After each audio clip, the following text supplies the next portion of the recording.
Chairman Cruz, thank you. Thank you, and Senator Cantwell for this hearing. Welcome, Commissioners.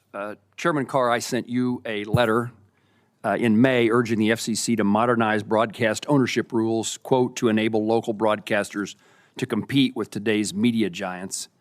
And it is my local broadcasters that are at significant risk from competition from media giants, traditional and otherwise. And in that letter, I described the impact of applying legacy media rules to a fundamentally changed media landscape on local broadcasters versus national players. I firmly believe, there's no question that follows my statement this morning, but I want to reiterate this to you today in this hearing. I firmly believe that local broadcasters are best suited to deliver local journalism, and as a small-town print journalism has succumbed to even stronger headwinds, the importance of local broadcasters has increased by orders of magnitude. Across Kansas, local broadcasters are hugely important and provide the news, the weather, the sports, and we need to make certain that their viability is enhanced by ownership rules that the Commission has talked about and considering. I also want to highlight broadband mapping. Seems like deja vu, a conversation we've had since 2017 when the maps were first provided to Congress and the country. It was clear that they were desperately or damagingly flawed. More than 5 years ago, Congress passed and the President signed the Broadband Data Act, which required the FCC to update its approach to broadband data collection, verification, reporting. I appreciate the FCC's work to implement that legislation, including operationalizing the broadband data collection platform, the broadband serviceable location fabric, and the national broadband map. But I notice when I'm ever if it's on the occasion I get a compliment, it's usually followed by a word but, and that's what I'm doing here. But everything that I know from Kansas providers is that while the maps themselves have been improved, providers still face an arduous and outdated challenging process that makes it difficult to update the maps with the most recently available data. This circumstance is particularly concerning given that NTIA makes use of the FCC's data in adjusting the eligibility locations for services under broadband. So I would encourage you to, again, continue your efforts to recover from the mapping process that includes improvements in the ability for those in Kansas and across the country to make changes in the maps based upon actuality and the reality of what we actually provide in service to Kansans. This is true in cellular coverage and telephone service and certainly in broadband.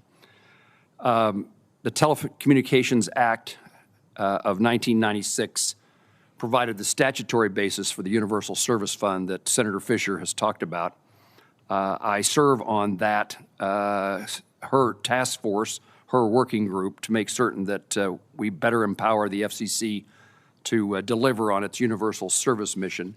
And I appreciate the answers that you provided to Senator Fisher about your willingness to work with us to accomplish that goal.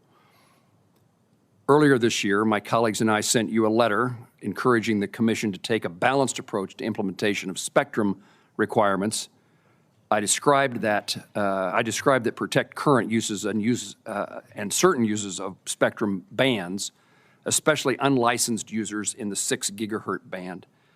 Again, you've addressed this previously in answers to questions from my colleagues, but I again highlight the importance of that balanced approach. And I know in my conversation with you, Commissioner Trustee, and what you said this morning, again, that balanced approach involving unlicensed spectrum remains an important issue for you. And I assume that's true. Ms. Gomez, Commissioner Gomez, you and I have not had this conversation, but I'd be happy to have you confirm that you agree with me. Apologies. Happy to have this discussion with you. Thank you.